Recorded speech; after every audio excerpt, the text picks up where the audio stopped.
Olá, muito prazer. Meu nome é Vander Garcia. Eu sou advogado licenciado nos Estados Unidos, também sou licenciado no Brasil.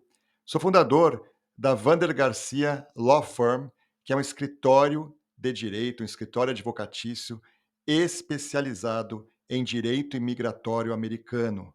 Nós atuamos em prol de pessoas que estão nos 50 estados americanos e em qualquer lugar do planeta, tá? Então, querendo conversar sobre direito imigratório, entre em contato com a gente.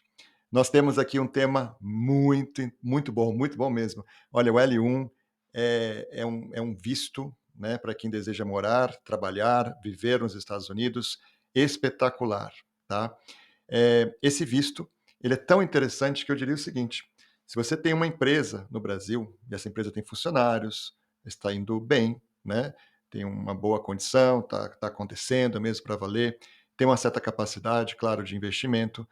Eh, Se você tiver uma empresa com essas características, tá? Não precisa ser grande, você é um sério candidato para o L1, tá? Então, olha o tamanho dessa dessa oportunidade que nós temos aqui, tá? Ser o dono da empresa ou a dona da empresa, tá? Você vai poder vir pela sua própria empresa, só para você ter ideia. Esse visto também se destina a pessoas que trabalham em empresas, aí tende a ser uma empresa maior, né? Nesse caso tende a ser uma empresa maior, e aí vai haver uma transferência, né? Uma empresa está no Brasil, por exemplo, e tem uma filial aqui, ou vai ter uma filial aqui, ou ao contrário, uma empresa americana com uma filial no Brasil. Então, você também migra funcionários dessa empresa pelo visto L1. Então é muito amplo, né? Engloba pessoas que são profissionais de empresas, que têm um porte razoável, mas engloba também um empreendedor que quer aproveitar a sua empresa no Brasil para abrir uma filial aqui, para abrir um outro negócio aqui, usando do visto L1 e indo, né, pela sua própria empresa, tá? Então é algo espetacular, tá? E outra coisa importante, além dessa gama de oportunidades, por exemplo, que não existe no visto E2, que é o visto que tem que ter certa cidadania, não pode ser brasileiro, né? Um visto também que é muito visto, com perdão do trocadilho aí, né? Mas é muito visto quando as pessoas começam a analisar a possibilidade de ir para os Estados Unidos, tem um EB2 NIW, tem esse L1, tem o E2. Então, mas diferente do E2, tem um vídeo aí, né, bastante interessante nosso sobre isso. Aqui, no L1, você tem um caminho muito mais lógico, fácil e direto, imediato para o green card, tá? Então isso é muito importante. Se você é o executivo da empresa ou gerente que vem para cá para continuar o negócio da empresa, você tem uma porta aberta gigante para pegar um green card em pouco tempo. Você vai poder pedir em pouco tempo o green card. Então, o L1, quer dizer, você não tem que ter nacionalidade de outros países, tipo ser ao mesmo tempo brasileiro e italiano, né, tem alguma outra nacionalidade, você também tem essa oportunidade de ir para o green card, né, com muita facilidade, porque tem uma previsão específica de green card para quem tem o visto L1, tá? E é o executivo, o gerente ali da companhia. Muito bem, então vamos falar do L1, né? Tá? Essa grande oportunidade aqui. O L1, gente, ele, como a gente estava dizendo, né? Ele é um visto, tá? Ele é um visto de não imigrante. Então, o que significa isso? Que no primeiro momento ele não é um green card. O green card seria um visto de imigrante, tá? Ele é um visto. A ideia é vir para cá, né? Fazer a transferência. Que tipo de transferência? Transferências dentro de uma mesma empresa, tá? Então, ele vai permitir empresas multinacionais que elas transfiram funcionários para escritórios nos Estados Unidos, tá? Então, vou dar um exemplo aqui. Então, você tem uma empresa aqui, ó, vou chamar de empresa 1, né, que está no Brasil, e aí você abre uma empresa 1 filial, por exemplo, ou até mesmo uma empresa 2, tá? Não tem que ser exatamente a mesma coisa. Aonde? Nos Estados Unidos. Tá certo? Quer dizer, você não tem ainda uma empresa, você vai abrir uma. E aí você vai pegar pessoas que estão na empresa 1 e vão fazer uma transferência, vai fazer, né? Uma transferência dessa pessoa ou dessas pessoas para uma empresa que acabou de ser criada, por exemplo, nos Estados Unidos, ok? Tem gente que olha para isso e se assusta, não, é multinacional. Bom, eu não tenho multinacional, não é o caso, não tem problema nenhum.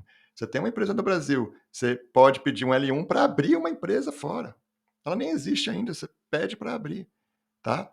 Você tem uma loja de sapatos, por exemplo, né, um shopping, uma loja boa, né, tem bastante funcionário, você vê que é uma loja que movimenta bem, tá, uma saúde financeira legal, tem uma capacidade de investimento, você quer morar na Flórida, por exemplo, né, você quer morar na Califórnia, você quer morar em qualquer outro lugar aqui dos Estados Unidos, você pode pensar em abrir uma filial dessa empresa aqui nos Estados Unidos. Ou uma outra empresa, que não precisa nem ser de sapato, mas que tem uma conexão com a empresa que você tem no Brasil. Esse tipo de situação, a gente vai ver que até é ampla, né? Mesmo que as empresas não façam a mesma coisa. Se você tem uma empresa, uma capacidade gerencial, você que tocava a sua empresa, não é? Ok. Então você sabe tocar uma empresa.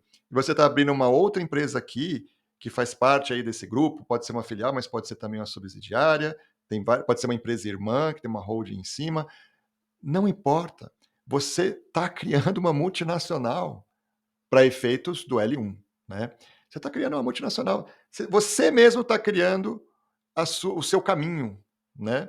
Em termos profissionais, nos Estados Unidos. No caso, você está criando um caminho de empreendedorismo, tá? Então é isso, tá? Ficou fácil aqui, L1, então o visto de não imigrante, já entendi. No primeiro momento não é green card, para vir aqui temporariamente, até 7 anos em geral, né? Para poder fazer acontecer essa empresa. É uma transferência que acontece dentro de uma mesma empresa, só que de um país para outro, tá? Esse que é o ponto aqui.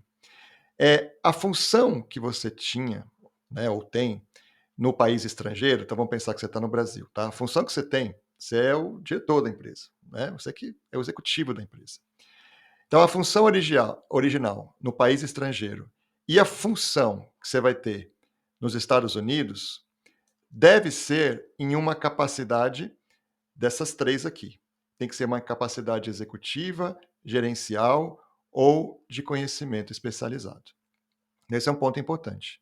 Você não vai poder transferir alguém da empresa que está no Brasil para a empresa americana que faz um trabalho muito operacional, tá? Porque não vai encaixar nem em atribuição executiva ou gerencial, nem em uma atribuição de um conhecimento especializado, que é um conceito bem estrito aqui, esse de conhecimento especializado. É por isso que nós temos dois tipos de L1, né? Nós temos o L1A e o L1B. O L1A é para essa categoria de gerentes executivos, muitas vezes é o próprio dono ou dona da firma, tá? Ou a empresa familiar, alguém que trabalha ali na administração, um dos filhos ou das filhas, né? Ou o esposo ou a esposa. São pessoas que estão na gestão da empresa. Isso é fundamental, tá? E nós temos também a possibilidade de transferir alguém que é um empregado da empresa, mas que é gerente, que é diretor, né? Se você, de repente, não está querendo ir agora, tem uma empresa legal no Brasil, mas não está querendo ir agora, você pode colocar alguém que trabalha para você nessas funções, gerente, executivo, para desbravar isso, para vir aqui nos Estados Unidos, para essa empresa ser criada e a coisa já ir acontecendo. E no futuro você também vai poder vir transferido ou via outro visto, tá? É, eu vou falar aqui embaixo a segunda e volto depois só para a gente comparar, né? O L1B já é aquela situação para empregados com conhecimento especializado, que eu falei que é um conhecimento bem estrito que se exige aqui, tá? Alguém que tem uma função operacional da empresa, como eu falei, não é nem gerente nem executivo, nem tem um conhecimento especializado para fins de L1. Mas vamos lá, o que é visto para ver se você realmente tem esses atributos aí de gerência, de executivo para fins desse visto, claro, né? Os fatores que são utilizados é o seguinte: bom, você supervisiona empregados na sua empresa? É um fator que vai ser considerado para ver se você realmente é um gerente ou um executivo. Você dirige uma função especial? Porque pode ter uma empresa com mais de um setor, mais de um departamento, então é possível também que isso envolva uma capacidade de gerente ou executivo. Você cria a estratégia da sua empresa, tá? Tem que ver. Se você não tem, parece que tem um poder, mas na verdade não tem, pode complicar um pouquinho aqui. Você pode contratar pessoas na sua empresa, ou, né, na função que você está, você pode demitir, você pode delegar, Você pode aprovar orçamentos? Então, assim, isso são fatores, né? Quanto mais coisa que tiver aqui, mais vai ser fácil demonstrar que você tem um cargo de natureza gerencial ou de executivo para fins do que a lei americana quer, tá? Então, vai ter que ser descrito, esse processo ele é muito delicado, né, na hora de escrever, você tem que escrever com grande detalhe tudo que a pessoa que está querendo vir, né, com esse visto, faz, tem na função dela que ela diz que é executiva e gerencial. E depois também, tá? Para falar do papel dessa pessoa aqui nos Estados Unidos, nessa filial, por exemplo, que vai ser aberta aqui, você vai ter que explicar exatamente o que que ela vai fazer e vai ter que ter uma capacidade parecida. Ela vai ter que estar aqui podendo supervisionar pessoas, contratar, demitir, delegar, aprovar orçamentos, criar estratégia e tudo mais. Então, esse é um caso, tá? E esse é o caso que leva ao green card, com grande facilidade, assim, se você olhar, né, é só o negócio dar certo e depois de um ano aqui já dá para pedir, só para você ter ideia, tá? Ok, um negócio bem planejado, difícil não dar certo aqui, percebe? Então, por isso que eu digo que é um caminho muito bom para você ter um green card. Bom, já essa situação aqui, ó, que é empregados com conhecimento especializado, os fatores que se olham, tem outros, depois a gente vai ver com mais calma isso aqui, é se aquele profissional é altamente fora do comum, bem específico, alguém que entende de algo muito específico ali. É um profissional difícil de encontrar aqui nos Estados Unidos, porque você pode abrir uma empresa aqui nos Estados Unidos e contratar americanos, né? Ou pessoas que têm um green card aqui, tá? Autorização para trabalhar. Então, vai ter que provar que, olha, tenho que levar essa pessoa. No caso de cima, não. Eu estou falando no caso de baixo, tá? No caso de cima, executivo, gerente, ok. Não tem que ficar provando que tem alguém aqui que poderia fazer esse trabalho. Mas quando você quer trazer alguém para cá, para os Estados Unidos, alegando que essa pessoa tem um conhecimento especializado ali dentro da empresa, conhece totalmente o produto ali, ela que vai replicar o produto aqui nos Estados Unidos, vai fazer ele acontecer aqui, porque ela conhece a fórmula, ela tem até a patente daquilo, ela criou, tem os direitos junto com a empresa, ela que programou, ela que fez isso ou aquilo, você vai ter que mostrar que ela é fora do comum e difícil encontrar alguém como ela aqui, tá? Essa pessoa com conhecimento especializado tem que ser fortemente ligada à operação da empresa peticionária, claro, tá? Então não vai ser algum prestador de serviço, né, que tem um conhecimento especializado na sua empresa, alguém que trabalha mesmo lá. E não é só uma questão de experiência, a gente vai ver com calma mais para frente, mas não é só assim, é muito experiente. Não, é uma pessoa única, singular, conhece tudo da empresa, tá? Que sabe fazer, que aqui não vai encontrar alguém, então tem que mandar essa pessoa mesmo, ok? É isso, 2 tipos de L1. O beneficiário desse visto deve ter trabalhado para a empresa estrangeira, ou seja, vamos pensar nesse exemplo, empresa no Brasil, por pelo menos um ano contínuo, tá? Nos últimos 3 anos antes da sua entrada nos Estados Unidos. Então, essa pessoa aqui, ó, esse profissional aqui que ele é o executivo, por exemplo, dessa empresa 1, para ele poder receber o L1, você vai ter que provar que nos últimos 3 anos antes da entrada, você tem que imaginar quando que seria a entrada dele nos Estados Unidos. Esse é o ponto aqui, essa palavra-chave aqui, entrada, vai fazer uma diferencinha. Você tem que imaginar, então, quanto tempo essa pessoa tá para entrar, quando que vai entrar ali, né? Com 6 meses antes, mais ou menos, de estar entrando com uma, um pedido, é o prazo mais ou menos até máximo ali para você ter um resultado. Você faz uma conta mais ou menos e vê se, olha, nos últimos 3 anos, considerado de quando eu entraria nos Estados Unidos, tá? Eu trabalhei pelo menos um ano contínuo naquela empresa. Trabalhei, claro, né. Eu trabalhei nos últimos 2 anos lá, não é nenhum, né. E a gente vai entrar com esse pedido daqui a uns 3 meses no máximo, e eu vou entrar nos Estados Unidos daqui a 6 meses no máximo, ganhando o visto, né. É rápido, esse visto é muito rápido, que é uma outra vantagem também. Quem está querendo green card direto tem demorado muito, né, essas situações de EB1, EB2, tem que esperar, tem entrevista no consulado, demora mais, né. Esse não, você já vai, né. Então é isso. Então esse é um apanhado aqui, geral, uma introdução mesmo sobre o visto L1. Nós temos agora, vamos ser mais específico, né, para você ver se está encaixando mesmo, os requisitos de elegibilidade desse visto, tá, com mais detalhe. Vamos primeiro falar do relacionamento qualificado que deve existir entre as empresas. Quais empresas? As empresas, a que está no seu país e a empresa americana, uma filial que você tem nos Estados Unidos. Tá? Olha que situação aqui. Essas empresas têm que ter uma relação. Tá? Essa aqui pode nem estar existindo ainda. Você pode estar para abrir essa empresa ainda. Não tem problema. Mas elas vão ter que ter uma relação. E essa relação pode ser da seguinte maneira. Olha só. O empregador nos Estados Unidos, que é essa aqui, ó, e a empresa estrangeira devem ter um relacionamento qualificado de ou matriz e filial. Por exemplo, a empresa nos Estados Unidos é a matriz, pode ser até o contrário, né? E a empresa no exterior é a filial. Ou a empresa do Brasil é a matriz, que vai ser bem comum, e a do exterior vai ser a filial. Não importa, pode ser qualquer uma das situações. Outra situação aqui, outra relação possível. Essa aqui é bem comum, hein? Dia a dia. Se tem uma empresa no Brasil, vai abrir uma nos Estados Unidos, ponto. A outra situação é de controladora e subsidiária. Tá? Por exemplo, uma empresa no Brasil, né? Por exemplo, aqui, ó, ela tem participação de mais de 50% de outra nos Estados Unidos. Ué, mas não é a mesma coisa? Não, não é exatamente a mesma coisa que num caso você tem uma matriz e uma filial. Aqui você tem uma controladora e uma subsidiária. O conceito é diferente. Uma outra possibilidade é a de empresas irmãs.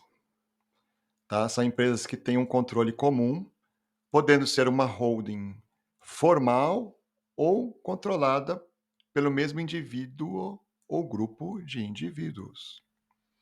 Então seria assim, ó, você tem uma empresa aqui no Brasil, você está falando de uma empresa aqui nos Estados Unidos, tá?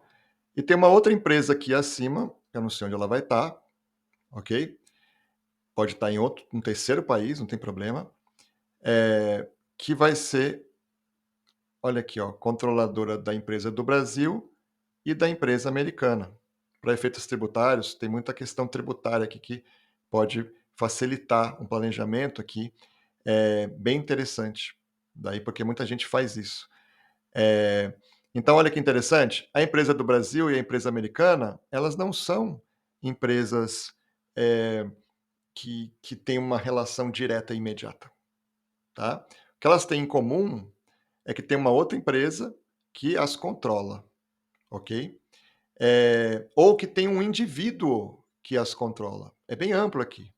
Né? Às vezes pode acontecer de você ter uma participação aqui muito importante numa empresa brasileira, mas você não tem todas as cotas ou ações dessa empresa, e também ter uma participação muito importante na empresa americana, com outros sócios, tá? Vai ser possível trabalhar nesse conceito de empresas irmãs, mas é importante que você controle, ou que tenha uma outra empresa controlando as duas que vão trabalhar com essa transferência de pessoas.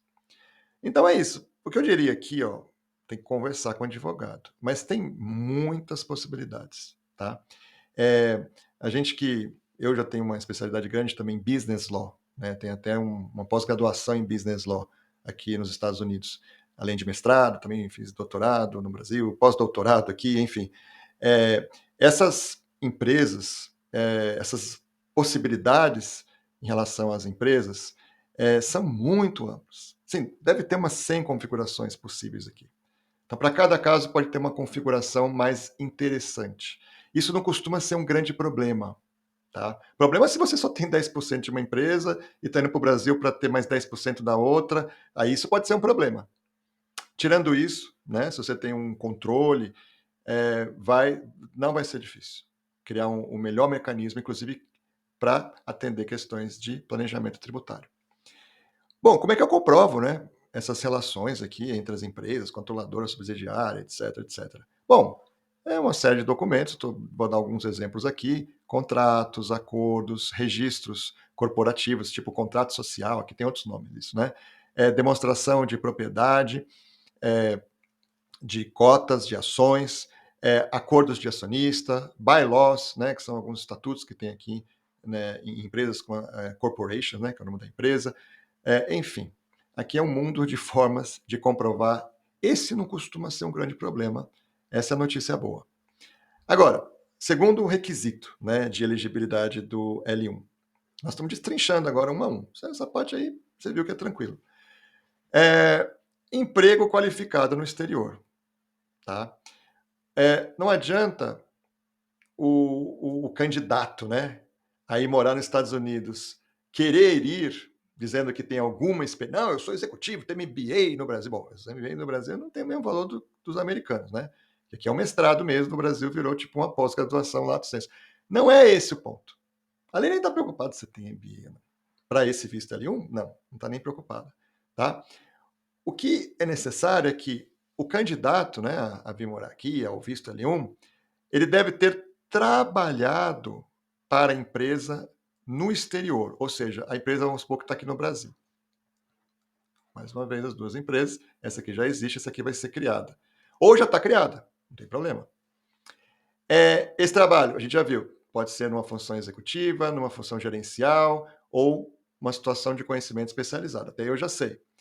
Ele tem que ter sido por um ano, contínuo, nos últimos 3 anos, imediatamente anteriores. Tá? O que eu tenho aqui para trazer de novo, que uma parte disso a gente já viu, é que eu não vou precisar ficar provando igual no EB1, no EB2, né, que você já viu falar, esses são vias aí para green card, que eu sou o máximo, sim, no sentido assim acadêmico, que eu tenho artigos publicados, que eu tenho doutorado, ou que eu tenho mestrado, ou que eu tenho até patente, sabe? Não é necessário trabalhar com esse conceito. Eu vou ter que só provar que nos últimos 3 anos, antes do que eu estou prevendo aí de entrada nos Estados Unidos, né? Porque eu vou ter que calcular isso. Por um ano eu trabalhei nessas funções aqui, tá? Executiva, gerencial e blá blá blá, né?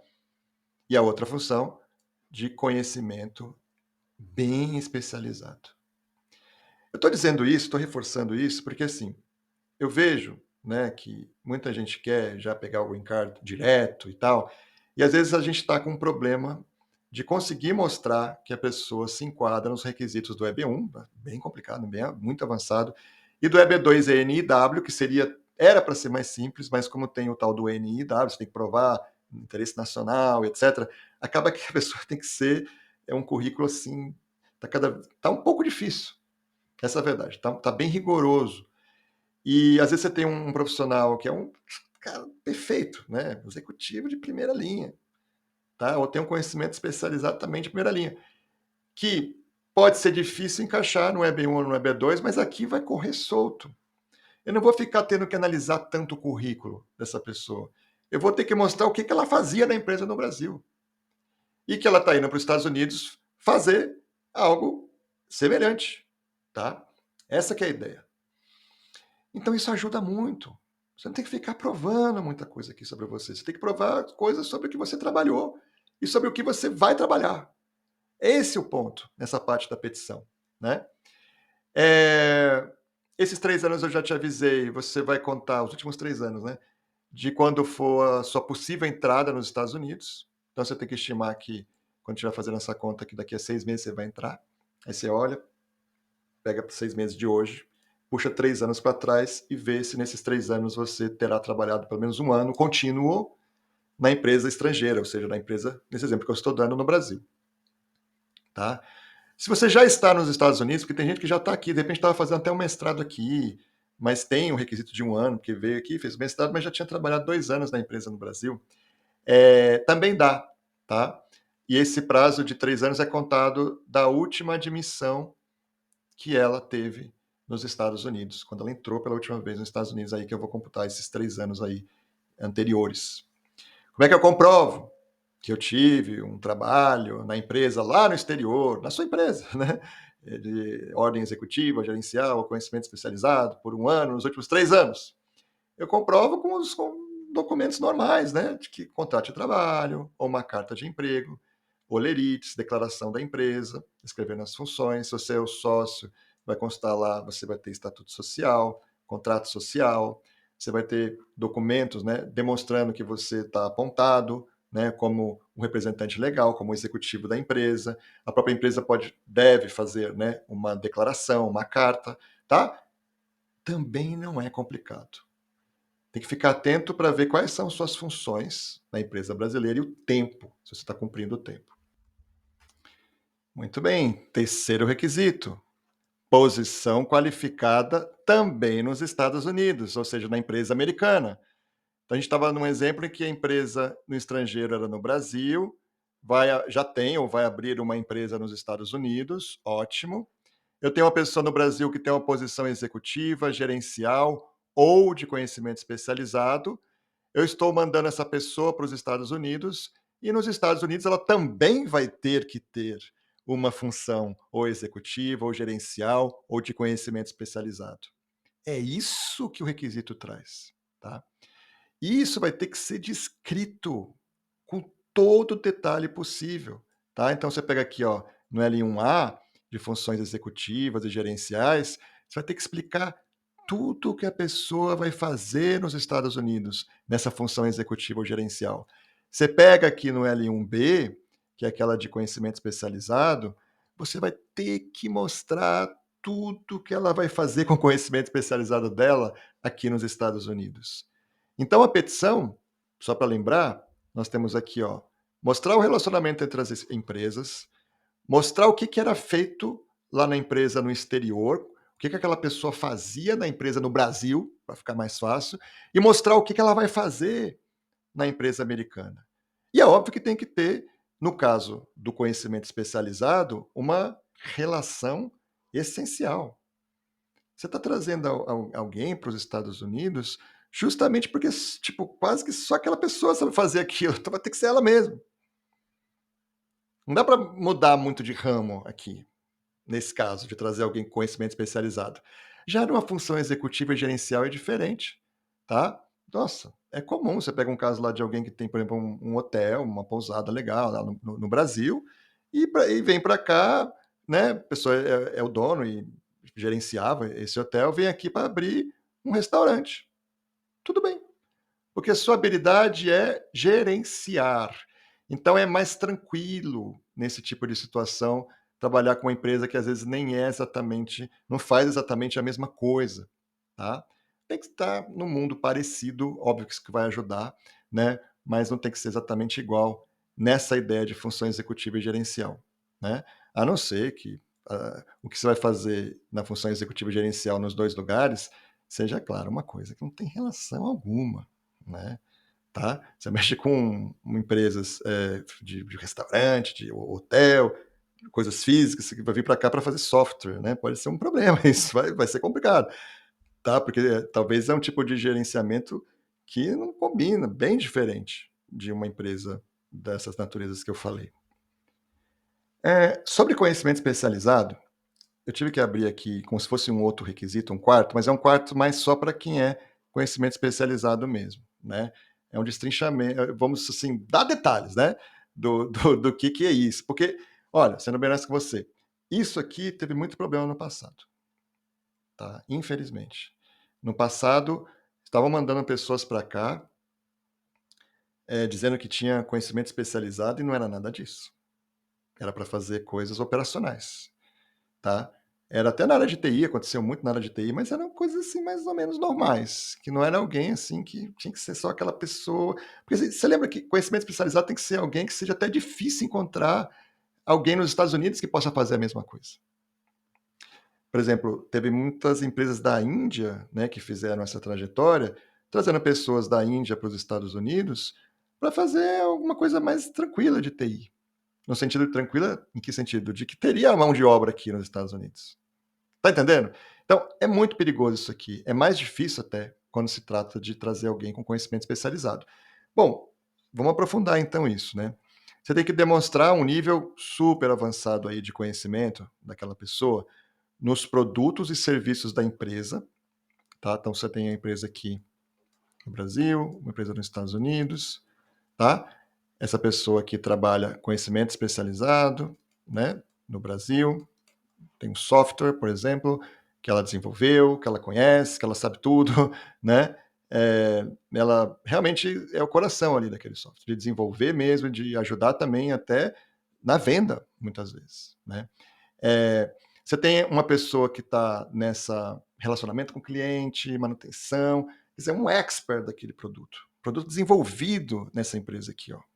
Não um commodity, um software que na verdade é mundial, que todo mundo usa, todo mundo sabe mexer, né. Não, criou algo bem específico, desenvolvido, né, dentro dessa empresa aqui no Brasil, por exemplo, e aí você está mandando ela para os Estados Unidos. Para justificar isso, você tem que dizer: "Olha, essa pessoa sabe tudo desses produtos aqui que eu tenho, tá.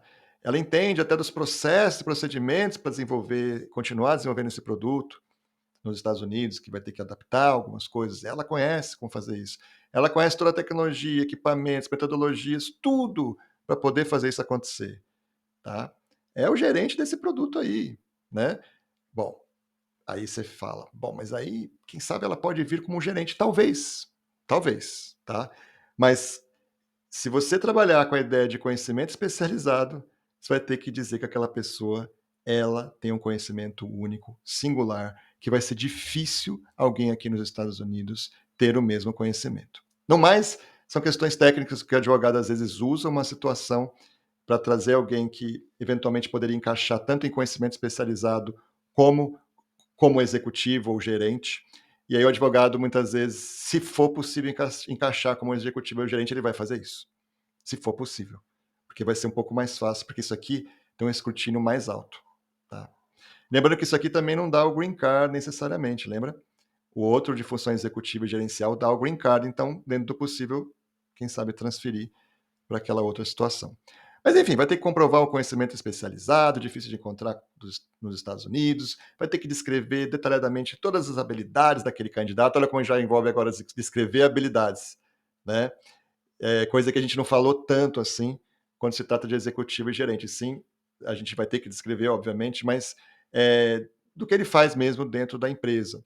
Documentos técnicos, manuais internos, projetos, certificações, treinamentos que a pessoa tenha, cartas de superiores e colegas, atestando que o candidato ao visto possui um conhecimento essencial que não é facilmente encontrado no mercado, provas do impacto na empresa, do que aquela pessoa faz, treinamentos dados a outros funcionários, participação no desenvolvimento de produtos-chave, enfim, nós temos aqui um trabalho grande para fazer quando se trata de trazer alguém com conhecimento especializado, que é o L1B. Quinto requisito, esse aqui então vale para todos os L1, né? L1A e o L1B, é a capacidade financeira da empresa nos Estados Unidos.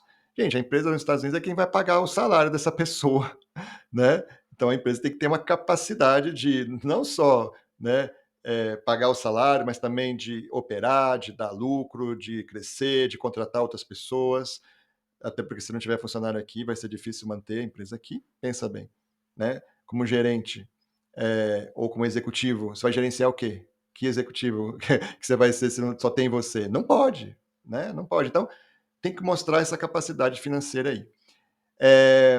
Tem 2 cenários, tem empresas que já estão estabelecidas nos Estados Unidos, então pensa num caso desse, que é só uma transferência de empresas que já existem.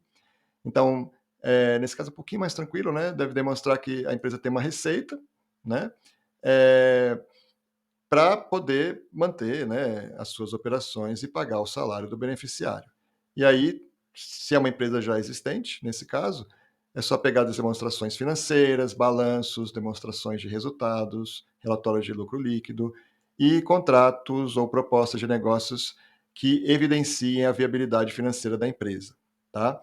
Mais fácil, mais tranquilo, muitas vezes documento contábil é suficiente. Já a nova empresa, se você estiver montando uma nova empresa nos Estados Unidos, aí o governo americano ele vai ficar mais preocupado, vai assim, pô, nem existe essa empresa. Já está existindo, já tem um monte de funcionário, já está acontecendo, já, né? Tá ok a empresa, dá mais segurança, só provar que tem dinheiro para pagar esse novo funcionário. Mas não sendo o caso, sendo uma empresa nova, por exemplo, você vai abrir uma filial no Brasil, uma subsidiária, nos Estados Unidos, né, uma subsidiária, a comprovação financeira é mais rigorosa, né? O peticionário, que é a empresa, né? A empresa, ela é peticionária. Tem que demonstrar que a empresa mãe no exterior, ou seja, aquela do Brasil, no exemplo que a gente estava dando, pode sustentar a operação nos Estados Unidos. E tem que também demonstrar que o novo negócio terá uma estrutura suficiente para suportar a função gerencial, executiva ou de conhecimento especializado do beneficiário. Então, como eu não tenho uma empresa nos Estados Unidos ainda formada, eu vejo a saúde financeira e a capacidade financeira da empresa no Brasil. No primeiro momento, eu vou olhar para isso e vou querer olhar o plano de negócios para ver se a empresa aqui, quando estiver operando e funcionando, também está preparada, sabe os cenários, sabe o que tem que ser feito para poder conseguir pagar, né, obviamente, o salário, a remuneração da pessoa que está indo, e mais do que isso, dar lucro, contratar pessoas e ser um negócio interessante para os Estados Unidos. Então, aqui vai ter que ter documentação com projeções financeiras, contratos, plano de negócio, comprovante de capitalização da empresa, né, dinheiro reservado para fazer o investimento lá na empresa americana, mais detalhado aqui. Plano de negócio, tá? Geralmente o plano de negócios ele é feito por empresas especializadas. Eu, como advogado, tenho 2 empresas que eu indico, né, que sabe trabalhar, que a gente já sabe, já tem aquela combinação, quando você olha para a pessoa assim, ela já sabe o que você está pensando, né? Tem que ter esse jogo. O advogado com a empresa que faz o business plan tem que ter um relacionamento assim bem próximo para a coisa funcionar bem. Se você fala assim, não, contrata a empresa lá e, e só explica aí qual é o business que você vai fazer e pede para ela fazer um plano de negócio aí para o L1. E se você não casar a estratégia do que você vai escrever na petição com o que vai estar nesse business plan, não vai dar certo. Tá? Então, o advogado ele tem que ter uma relação muito, muito próxima aqui quando se trata de business plan. Se o advogado está falando assim, não, liga lá para fazer. Não, não vai dar certo. Não vai dar certo. Tá? Saiba disso. Bom, business plan é business plan, essas empresas são especializadas em fazer isso para efeito de migração, então o trabalho fica muito bem feito, é o jeito que a migração gosta de ver, só tem que combinar com o advogado, né, para que saia algo alinhado com a petição que será feita pedindo o L1. Processo de aplicação do L1, tá? Onde é que eu aplico? Bom, depende, né? Você pode aplicar, por exemplo, do Brasil, se você estiver no Brasil, né? Então é o passo a passo da aplicação pelo país estrangeiro. O empregador, nesse caso, deve aplicar a petição I-129, e tem um suplemento aqui, ó, I-129L, de L1, né? E endereçar isso para a imigração americana, USAS. Essa é a imigração americana, tá? Esse processo, então, olha que interessante, ele não começa no consulado. Não começa no consulado. Mesmo se você está no Brasil, você que está sendo transferido para cá, não começa no consulado, tá? Aí você aguarda a apreciação, né, para ver o que eles acharam da sua petição I-129.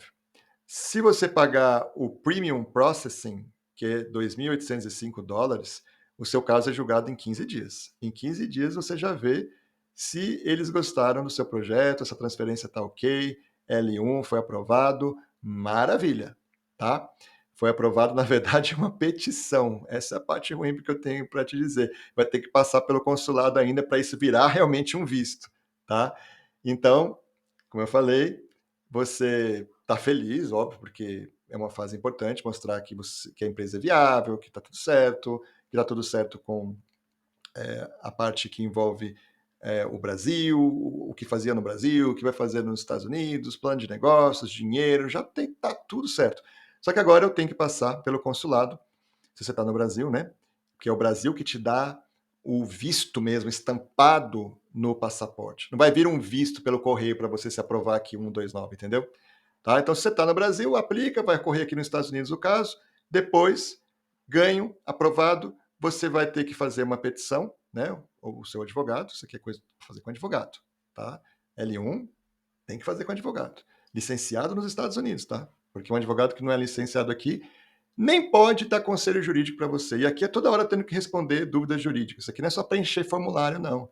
Tem coisa que é visto de turista, tá? É preencher formulário. Você pode contratar alguém, né? Que não é licenciado aqui como advogado. Mas esse tipo de coisa é muito complicado.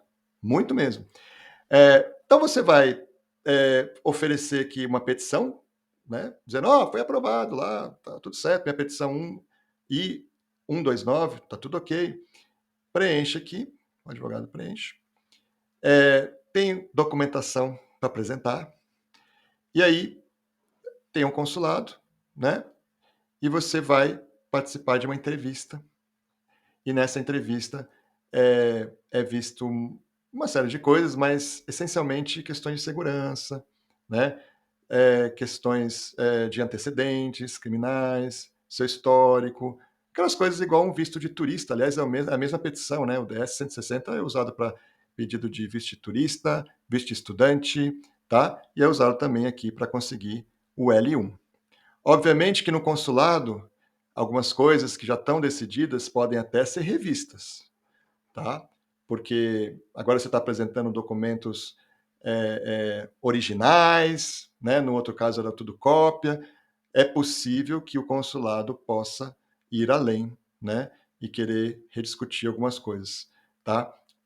Não é o ideal, se você for pensar, porque o consulado pertence ao Departamento de Estado americano, tá? Já a imigração pertence a um outro departamento. Então, assim, o consulado ele meio que é um representante americano nos Estados Unidos, mas quem é o técnico mesmo da área para ver se você tem os requisitos e o SIS, e o consulado é mais para ver requisitos de segurança e tudo mais, mas ele tem o poder, se ele quiser. Então tem toda uma preparação que o advogado faz com o cliente para essa entrevista, para todos os cenários dela. Em geral, é tranquilo, mas tem que avisar isso. O advogado vai ter que fazer essa preparação. Tem um L1 que é possível que algumas empresas americanas pré-qualificadas, empresas grandes, né, que têm mais de 25 milhões de vendas, ou mais de 10 mil funcionários, ou mais.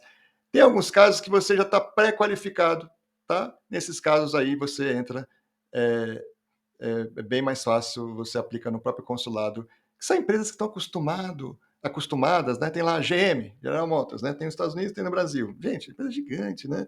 Tá toda hora mandando gente para lá, para cá, para lá, para cá. Então, assim, eles já são pré-qualificados, então geralmente é só pedir lá no consulado, né? Com a petição da empresa, claro, I-129, mas aí vai ser a S, I-129S, e o DS-160, que sempre tem que ser usado quando se trata de consulado e visto de não imigrante. Agora, e se você está nos Estados Unidos, você está aqui, ó, você está aqui fazendo uma pós-graduação, por exemplo, você tem uma empresa no Brasil, ou trabalha para uma empresa no Brasil, gostou, nossa, gostei, quero morar aqui, tá? Tem aquela minha experiência na minha empresa, né, no Brasil, estou querendo abrir uma filial dela aqui, meu irmão vai continuar lá, ou minha irmã, ou meu pai, ou isso, ou aquilo, ou meu filho, vai continuar com a empresa no Brasil. Aliás, esse tempo que eu fiz o mestrado aqui foi ótimo, que eu vi que eles tocam muito bem a empresa, que a coisa está andando, tô seguro. E você resolve ficar já estando aqui mesmo. Você está com visto de estudante. Você está com visto de estudante, você pode aplicar por aqui para outras coisas. Por exemplo, o L1. Tá? Então, aqui é o passo a passo da aplicação se você estiver nos Estados Unidos. E aí você vai pedir o quê? Uma mudança de status. Tá? Você tem um status de estudante, por exemplo, você vai pedir agora para um status de L1. O empregador, como sempre, ele deve aplicar a petição I-129 com aquele suplemento, né? I-129L, que é do L1, e vai endereçar para a imigração americana. Uau! É igual ao outro caso, olha aqui, ó. Vai endereçar a imigração americana, a petição é igual. Qual a diferença? Tá? A diferença é que não vai ter consulado. A diferença é que o que decidirem aqui já prevaleceu. Tá?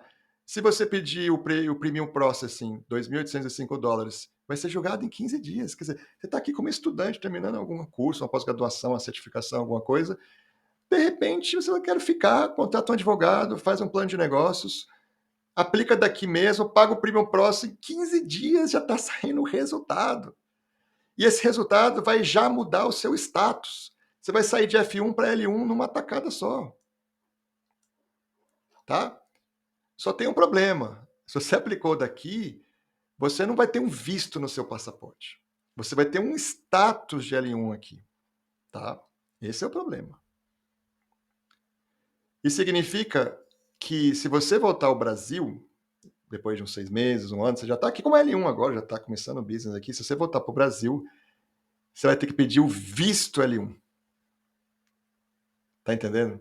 Vai ter que passar pelo consulado e tudo mais, tá? Agora, se você não está com pressa de voltar ao Brasil, ou é uma possibilidade, ou não liga, né, de ter que voltar e se voltar ter que pedir, passar pelo consulado, aquelas coisas, tá tudo certo. Então você vê, tudo para dizer que você pode aplicar estando no Brasil, super rápido, tudo isso vai acontecer muito rápido, poucos meses, e você vai para os Estados Unidos já com o visto na mão, ou você vai aplicar pelos Estados Unidos e já vai mudar o seu status. A única coisa é que tem esse probleminha aí, se voltar para o Brasil, aí vai ter que pedir o visto L1. Você não tem ele estampado, só tem um ajuste de status aqui nos Estados Unidos. Familiares. Você pode trazer familiares? Pode, eles chamam L2. Tá? Você é o L1 e tem um L2. Pode trazer cônjuge, tem que ser casado. União estável não vale. Tá? E pode ser filhos solteiros menores de 21 anos. Tá? Os cônjuges podem trabalhar. Que coisa boa! Isso é raro. Você pega o O1, que é um visto de trabalho muito interessante por 1000 razões, mas nesse ponto o O1 não é tão bom como o L1, porque o cônjuge não pode trabalhar, o cônjuge fica ali dentro de casa, né? Dono ou dona de casa, praticamente. Tá? Aqui pode, e mudou. Tá? Não podia, eu tinha que pedir, era complicado, agora pode. E os filhos? Os filhos não podem trabalhar, mas tudo bem, eles têm menos de 21 anos, né, gente? Tá? Eles podem estudar aqui nos Estados Unidos, que é uma grande vantagem. Vamos falar a verdade. Tá? Inclusive, high schools, que você não tem nem que pagar, sabe? É bom. Vamos falar a verdade. Quando ele se fizer 21 nesse período, aí ele vai ter que ter o visto dele mesmo. Às vezes ele já está fazendo uma faculdade aqui, deu 21, ele pega um F1, né? Ou status F1. Se não quiser sair daqui para ir lá no Brasil pegar o visto, ele pode pedir para mudar o status para F1, depois que fizer 21 anos. O processo, quando se trata de familiares, né? Se você está aplicando do exterior, no caso, você está aplicando do Brasil, tá? Tem lá uma pessoa que está aplicando para o cônjuge e para os filhos, tá? Ok. Você está aplicando do Brasil, gente? Os seus dependentes ficam só aguardando a aprovação da petição I-129, que é aqui nos Estados Unidos, lembra? Da imigração americana. E se ela for aprovada, já vimos isso, eles aplicam usando a petição DS-160 e vão à entrevista consular e, na verdade, vai aplicar com você essa segunda parte aqui. Tá? Vai ser junto essa parte do consulado. Já se o processo, né, se você estiver aplicando dos Estados Unidos, lembra? Você já está nos Estados Unidos, seus filhos estão com você também. Você é F1, você tem um monte de filho aqui, né, cônjuge e tal, que é dependente seu do F1. Vai ter que ter, naturalmente, a petição I-129, né? Também vai aqui, ó, USCIS, tá? E os seus filhos vão ter que usar a petição I-539, porque é um pouquinho diferente a situação deles. Eles não têm exatamente um visto F1. Então, basicamente, se você está no Brasil, você só 129. Seus filhos, eles vão pegar a aprovação sua, né, da 129 e vão pedir um ajustamento, né? O nome técnico é uma mudança de status aqui. Eles vão sair de F2, né, que é o dependente do F1, para o L2, que é o dependente do L1, ok? Então, uma petição mais específica para eles. Desafios aqui em relação ao L1, gente. Tá? Onde eu tenho que tomar cuidado aqui? Primeiro, provar aquele conhecimento especializado. Lembra? Aquilo ali é encrenca. Né? Quando você quer trazer um profissional com conhecimento especializado, é mais difícil. Tem jeito? Tem. Nossa, como tem? Mas tem que fazer um trabalho bem feito, mas muito bem feito. Mas tem jeito. Outra coisa, pequenas empresas podem ter dificuldade de demonstrar operações suficientes para sustentar um gerente L1A. Tá? Então, quando você mostra o projeto da empresa que você está montando nos Estados Unidos, você quer montar nos Estados Unidos, a depender do tamanho da empresa aqui, a imigração vai falar assim, muito pequena. Então, esse é um desafio também. E é um desafio muito de plano de negócio. Seu plano de negócio perfeito, mostrando que o negócio tem um potencial que vai gerar uma receita alta, sim, tá? Pode demorar um pouquinho, mas vai gerar. Tem uma base sólida, esse desafio é superado. Outra coisa, o L1 quando se trata de novos escritórios, né? Ou seja, está montando uma nova empresa aqui nos Estados Unidos. Tem que ter forte comprovação da viabilidade das operações comerciais. É um bom business, eu tenho que provar que não, isso é um business bom. Tem erro não. E, como eu falei, a fiscalização da imigração aumentou, especialmente para o L1B, né, que é aquele lá do conhecimento especializado, e isso eu já falei para vocês, pois empresas de consultoria e TI começaram a trazer pessoas para cá para funções meramente operacionais e não é esse o objetivo, né? Eles estavam dizendo no governo americano que era tipo contratar mão de obra barata, tentar driblar aí os requisitos do L1, empresas fictícias às vezes aqui nos Estados Unidos, não, não, não. Cuidado com o conhecimento especializado. Estratégias para aprovação do L1, né? Olha, uma estratégia que é bastante importante, né, que tem que ficar de olho mesmo, é nas descrições dos cargos, tá? Diferenciando mesmo o que é coisa estratégica e o que é coisa operacional. Você não vai trazer um executivo aqui para fazer coisa operacional. Você vai trazer um executivo aqui para fazer coisa estratégica. Então, se você descreve o que o executivo vai fazer aqui nos Estados Unidos e quem olhar, fala assim, isso aqui é tudo coisa operacional, gente. Não, vai perder o caso. Ao contrário, se você descreve a função real mesmo de um executivo, de alguém que toma as decisões importantes, que toca o negócio, que delega, que faz contratos, que contrata, aí sim, né, que dá o rumo ali para o negócio, aí sim você está no caminho certo. Descrições, muito importante isso. Evidências fortes de propriedade e controle das entidades é fundamental. Incluir organogramas mostrando a estrutura hierárquica é muito bom. Tem uma regra dos três níveis hierárquicos, que não é um dogma assim, absoluto, né? Mas, em geral, quando na empresa do Brasil tem três níveis hierárquicos, tipo, tem um gerente ou diretor, tem um supervisor e tem uns mais operacionais, né? Esse organograma mostra que a pessoa que diz que está trabalhando em algo gerencial e executivo é realmente algo gerencial e executivo. Os três níveis, é a regra dos três níveis, tá? Não é algo absoluto, às vezes tem só dois níveis e dá, mas quando tem três níveis, por exemplo, às vezes você tem uma situação que tem uma pessoa que é dona de duas lojas de sapatos, e aí em cada loja tem um gerente, e embaixo do gerente tem os funcionários, três níveis. Seu executivo maior está nas duas ali, controla dois gerentes pelo menos, e tem pessoas abaixo. Então, tudo tem que conversar com o advogado, tem que entender, cada caso é um caso. E o organograma pode mostrar mais claramente isso. Aqui nos Estados Unidos também vai ter que ter esses três níveis, em algum momento, pelo menos, né? Lembre-se, no primeiro ano da empresa pode ter até só uma pessoa, o bastão executivo está aqui, tá? Mas em algum momento vai ter que ter. Como eu falei, não há regra absoluta, não precisa ter sempre os três níveis, mas isso ajuda a provar um caso, tá? Porque mostra que realmente é uma função executiva, gerencial, é mais claro que é uma função assim, tá? Outra estratégia importante é usar de contratos, faturas, demonstrativos, financeiros para comprovar a continuidade dos negócios, tá? Isso quando você está aqui, já nos Estados Unidos, já com visto, você vai ter que, o tempo todo a gente já vai ver isso, tá renovando o seu status. E aí, para renovar, você tem que provar que está tendo uma continuidade ali, que a empresa está operando, está vendendo, tá ok, está tudo certo com ela. Tá? É outra coisa importante. Tem gente que acha que é só pedir, não, passou um tempo lá, tem que renovar o status, né, para ficar mais tempo, pode ficar até 7 anos ou 5, depende do caso. E acha que não, a empresa está funcionando, está aqui. Não, tem que mostrar que está funcionando para valer mesmo. E, como eu falei, para casos de conhecimentos especializados, realmente tem que ir além em termos de demonstração de que é um conhecimento especializado, essencial e tudo mais.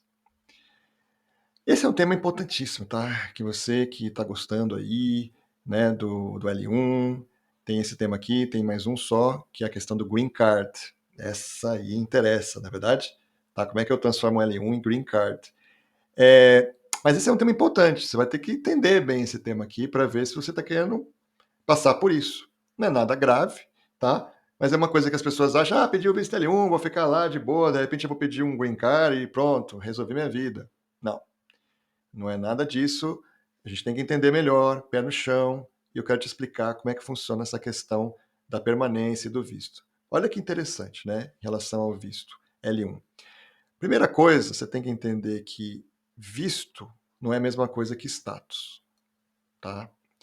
Um visto é algo que tem no seu passaporte, vai pregar lá, o consulado prega no seu passaporte um visto, E o visto significa uma autorização para entrar nos Estados Unidos. Só para entrar. Aí você chegou, entrou nos Estados Unidos. Aí, beleza, entrei, passou lá, né? Naquela parte lá, eles deixam você entrar. Naquela parte ali vai ter um carimbo que vai te dar um status. O que é status?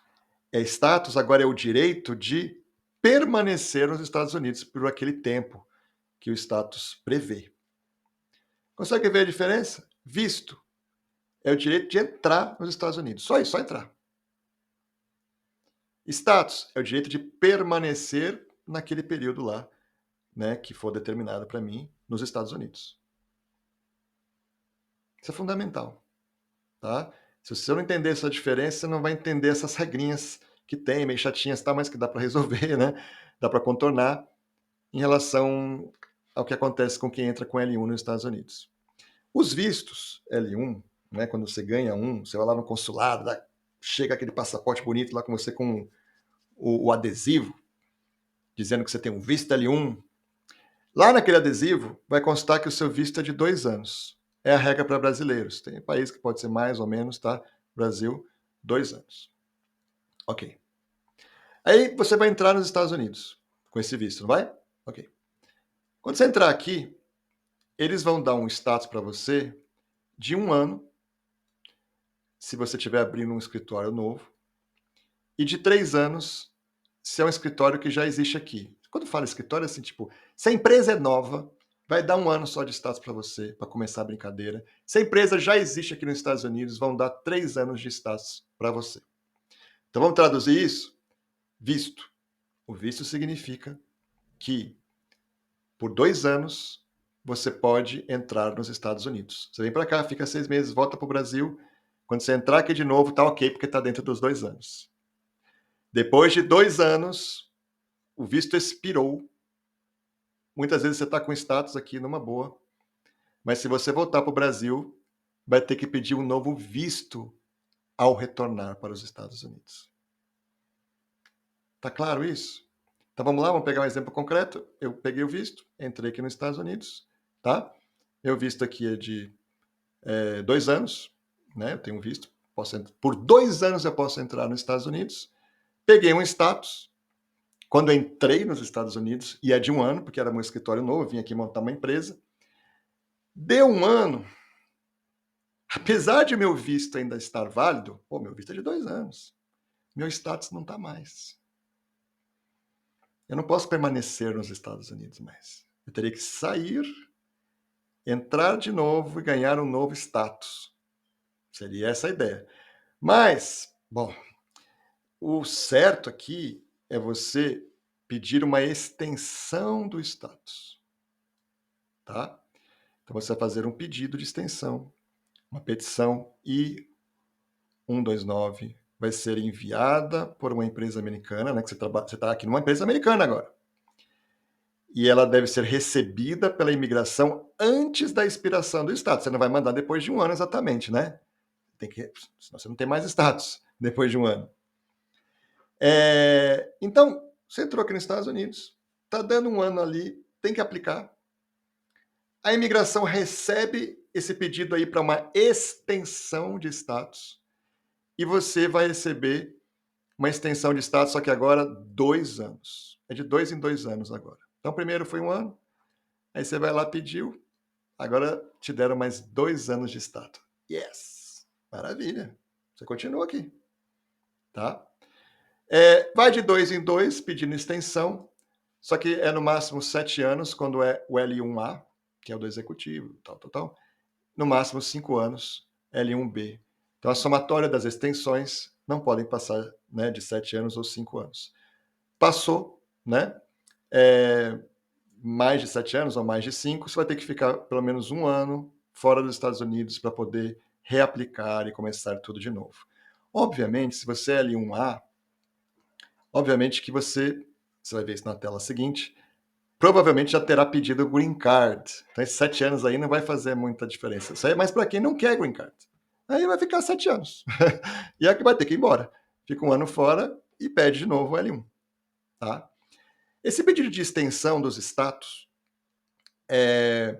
como eu já falei, é feito pela petição 129, né? Tem que ser antes de dar aquele 1 ano, aí depois se renovou por mais 2 anos de status, tem que ser antes de dar o final desses 2 anos, sempre antes, né? Antes tem que receber, a imigração tem que receber antes de acabar o seu status. Você vai ter que colocar uma documentação atualizada.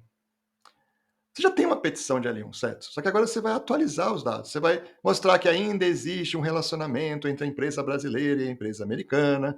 Vai dizer que você, né, continua exercendo uma posição qualificada, né, que é aquela de executivo, por exemplo, ou profissional altamente especializado, que há uma continuidade das operações na empresa dos Estados Unidos e tem suporte financeiro para tudo isso continuar.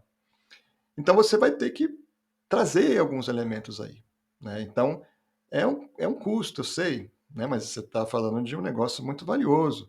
Talvez até quando você tiver aqui para estender o seu primeiro status, você também possa já estar trabalhando em cima de um green card, ou logo em seguida você já vai trabalhar em cima de um green card. Então, assim, se o escritório já existe nos Estados Unidos, ótimo. Já começa com 3 anos de status, mas geralmente a gente vê que o público são pessoas que estão vindo para cá, estão abrindo uma empresa aqui. Então vai ter essa coisinha chata aqui no primeiro ano.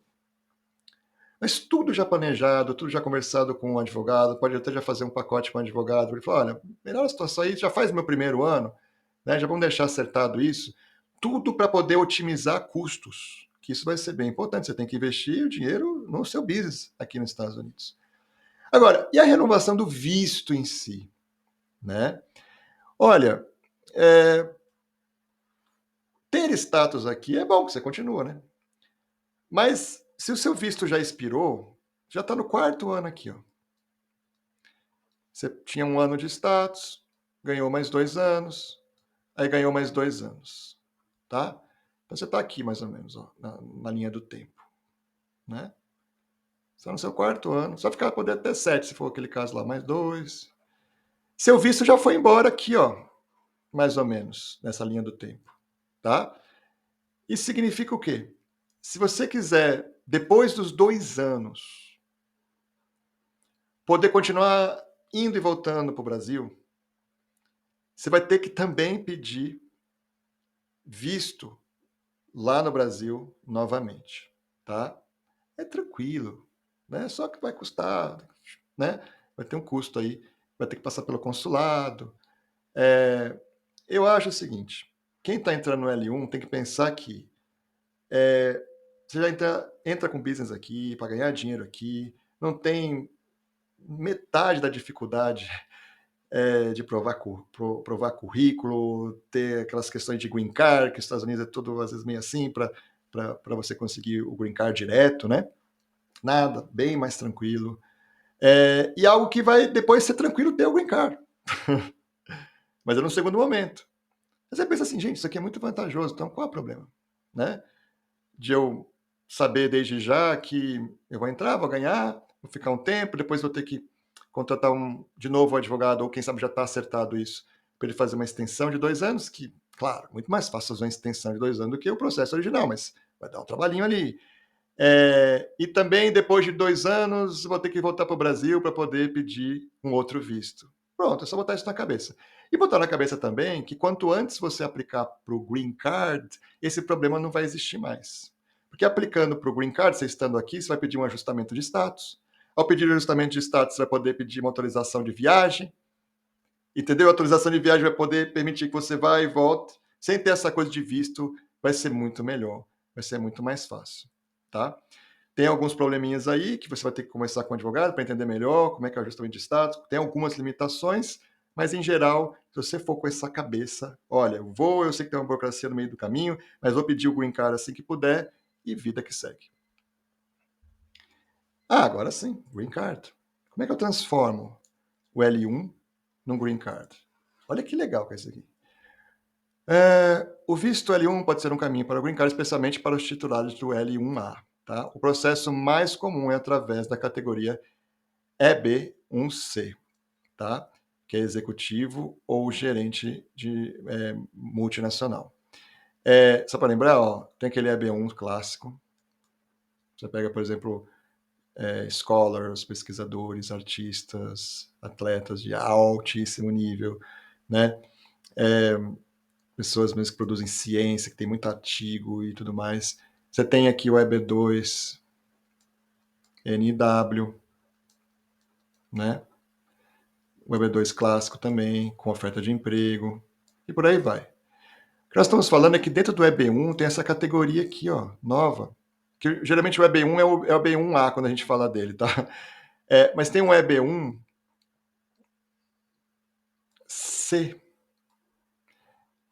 Olha que engraçado, o L1 vira um EB1, tá?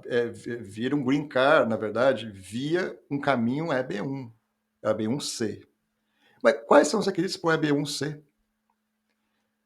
O candidato deve ter trabalhado por pelo menos um ano no exterior como executivo ou gerente. A empresa nos Estados Unidos, que é essa para a qual ele foi, deve oferecer uma posição executiva ou gerencial.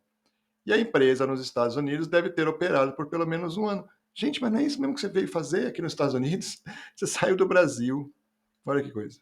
Foi para os Estados Unidos para uma função gerencial ou executiva. Você tem um visto de 2 anos. Não é isso? Lembra? Visto de 2 anos. O que mais você tem? Status. Começa com 1 ano. Prorroga de 2 em 2. Ele está dizendo que você vem para cá, fica aqui 1 ano só. Como executivo ou gerente, sim, você já veio aqui para ser executivo ou gerente. A empresa aqui quer que você continue, está oferecendo a posição para você continuar, claro, como executivo ou gerente. Às vezes a empresa é sua mesmo, você está se oferecendo via sua empresa, né? Tá? E a empresa tem que ter operado pelo menos por 1 ano. Gente, mas a empresa já não vai estar operando mesmo? Claro que às vezes você chega aqui e lembra aqueles 12 primeiros meses, você pode estar começando a fazer ela ser construída, então pode ser que ela demore um pouquinho mais para operar do que chegar nos Estados Unidos já operar, mas não vai ser muito longo esse tempo de espera até que a empresa tenha 1 ano de operação. Você vai ter 1 ano aqui como gerente ou executivo, só isso. Obviamente mostrando a viabilidade da empresa, obviamente. Tanto é que às vezes você demora um pouquinho mais para aplicar, para poder estar mostrando para a imigração que tem uma coisa sólida ali. Porque a imigração, de repente, vai até estender seu status com uma certa facilidade, né? Mas vai te dar um green card, ela vai querer ver se o negócio realmente tá no prumo ali, tá funcionando como esperado e tá bem, tá? Estando tudo certo e um bom plano de negócios, não tem erro, você está num país que a economia é muito forte. Não tem erro, tá? Se fizer tudo certinho, não tem confusão. O processo, né?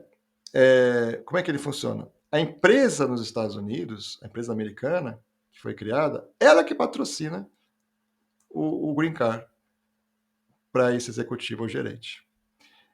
Como eu falei, o candidato tem que comprovar esses requisitos, tá? E esse processo, uma vez que você aplicou, vai acabar demorando de 1 a 3 anos, dependendo da sua nacionalidade. Brasileiros não tem problemas como indianos, chineses, que aí tem uma fila bem mais complicada para conseguir Green Card, tá? Não há necessidade de certificação de trabalho, que é aquela coisa típica do EB2 sem NW, ou do EB3, que é uma demora, que é o Labor Certification. Realmente é um processo veloz, e você pode trabalhar um conceito de ajustamento de status, de maneira que vai ser até tranquilo esse período aí que tem que esperar até o Green Card sair. É isso. Esse é o L1. Tá? É um visto, então, próprio para você que tem um business no Brasil, business que tem um certo porte, assim, que tenha condições de fazer um investimento aqui. Não precisa ser um grande negócio aqui, mas tenha condições de fazer um investimento aqui. E você que está querendo um Green Card. Tá? Pode ser para você mesmo, para algum outro sócio, para alguém da família, mas desde que seja numa posição de executivo ou gerente. Eu falei que também tem o L1 para pessoas que têm uma especialidade, né? São profissionais muito específicos, que têm um conhecimento único ali, mas isso é um pouco mais complicado. É possível viabilizar, mas é um pouquinho mais complicado e não gera o Green Card. Tá? Mas se você está querendo vir como executivo ou gerente da sua própria empresa, tá aí o L1 como uma grande oportunidade. Ou você quer mandar alguém, você é o dono da empresa no Brasil, mas tem filhos, tem uma empresa familiar, quer já mandar um para cá, tem alguém, um funcionário de confiança, que tem uma função executiva, quer mandar para cá, é uma boa, hein? Depois você vem também, tá? É isso aí. Se você quiser conversar sobre L1 e sobre business, eu tive business grande no Brasil também. Aí resolvi aceitar esse desafio de vir morar aqui e recomeçar. É sempre bom, eu vendi minha empresa, tinha tranquilidade para poder vir para cá. Eu tinha uma editora de um porte bem interessante. E aí tive a oportunidade de conhecer muito a lei americana, fiz muitos cursos em faculdades top de USC, que é uma faculdade extremamente reconhecida aqui na Califórnia, a UCLA, que é a melhor universidade pública do mundo. Eu tive a oportunidade de estudar Immigration Law, que é o que a gente está tratando aqui, e estudar Business Law. Eu adoro business. Então, se você quiser conversar sobre business, de trazer business para cá, de fazer um investimento, ainda que não seja um investimento muito alto aqui nos Estados Unidos, trabalhar em cima das configurações, das possibilidades. Se você quiser falar de negócios também, antes de ver depois como encaixar isso num visto e num green card, também você pode conversar com a gente. Eu adoro, vai ser uma conversa maravilhosa. Então, tem meus contatos aí. Querendo conversar sobre esses assuntos e sobre outros vistos também, marque uma consulta e vai ser muito bom falar com você. Um grande abraço, muito sucesso, tudo de bom. Até mais.